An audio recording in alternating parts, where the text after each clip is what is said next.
Le clash entre 6ix9ine et Meek Mill, ça a pris des proportions. D'un côté, je valide pas ce que 6ix9ine a fait. Et aussi Meek Mill, il a fait un truc que j'ai vraiment pas aimé, tu vois. Je vais tout vous expliquer. Comme d'habitude, les gars, je compte sur vous pour lâcher un maximum de pouces bleus. Et sans plus tarder, let's go pour les news. Pour ceux qui veulent avoir des bijoux, chaînes, montres, bracelets, il y a le site We Are Chain Nation où tu trouveras ce qu'il te faut. Et en plus de ça, j'ai un code promo pour vous les gars de 30%. Regarde-moi cette belle chaîne. Tu fais commander, tu fais saisir le code promo et voilà, t'as ta petite réduc. Tu pourras tranquillement flex. Alors on va commencer par la première news. Pas mal de personnes sur les réseaux sociaux se sont moquées de 6ix9ine. Pourquoi? Eh bien parce qu'il a utilisé les paroles de l'artiste Pusha T lors de son embrouille avec Meek Mill. Et les paroles c'était quoi? J'ai mon propre feu, je n'ai pas besoin de sécurité dans le club. Pour ceux qui veulent le morceau, c'est Back in Blood, donc Pusha T en featuring avec Lil Durk. Donc voilà, il y a pas mal de tweets. Je suis mort, 6ix9ine créait vraiment des paroles de Pusha T à Meek tout en se cachant derrière sa sécurité. Meek Mill aussi a réagi. Il m'a dit un lyrics timide de Pooh, what the fuck, je suis un vrai témoin de cette blague. Ça, c'était la première news. Dans l'intro, je vous ai dit que le clash commençait à prendre de grosses proportions. Il y a le manager de The Game, Wakandweed, qui s'est exprimé. Il a dit, le rat a marqué un point.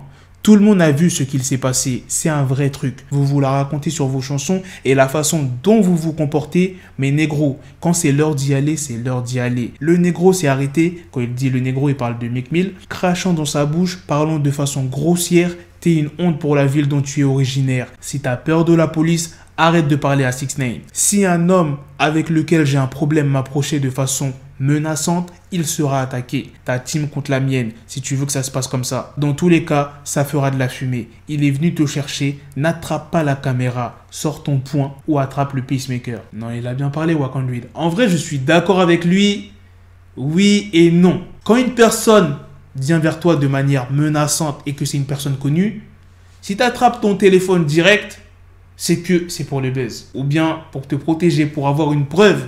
T'as vu? Imagine la personne qui se ramène sur toi, dit que tu l'as frappé, etc. et que toi, t'as pas filmé.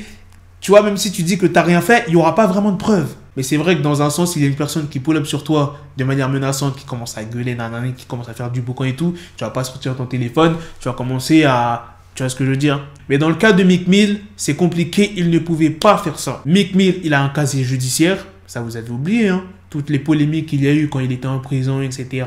Tu vois, s'il avait sauté 6ix9ine, il aurait eu des gros problèmes. Il y a l'artiste Benny the Butcher qui s'est exprimé sur Twitter en disant « La balance essaie de se faire attraper par les négros et vous pensez que c'est cool. » Passons à la troisième news. Il y a une source anonyme qui s'est exprimée aux médias XXL en expliquant à peu près ce qui s'est passé. Meek Mill était tranquillement en train de dîner quand il a remarqué deux hommes à l'intérieur du restaurant en train de le regarder.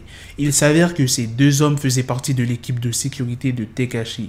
Quand les membres de la sécurité ont remarqué que Meek et son équipe quittaient le restaurant, ils sont partis et ont prévenu Tekashi qui était près de la voiture de Meek, téléphone à la main et qui a commencé à filmer quand Meek est sorti, tout cherchant ouvertement l'embrouille. Et là maintenant je vais vous dire ce que j'ai pas aimé chez Meek Mill.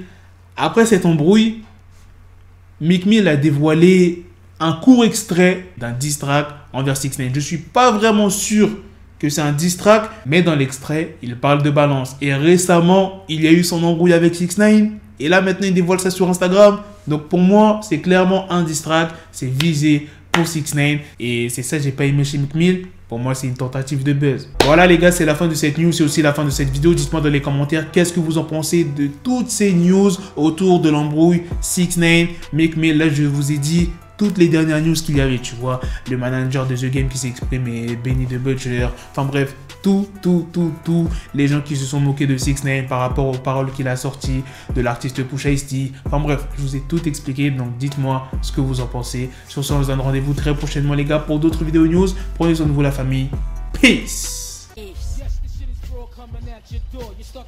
Got the bezel, had to switch my schedule on my dick, she Lego, Ego, never Lego. Her mind stuck up on me, so I call her Velcro. Till I need my dinero, pendejo.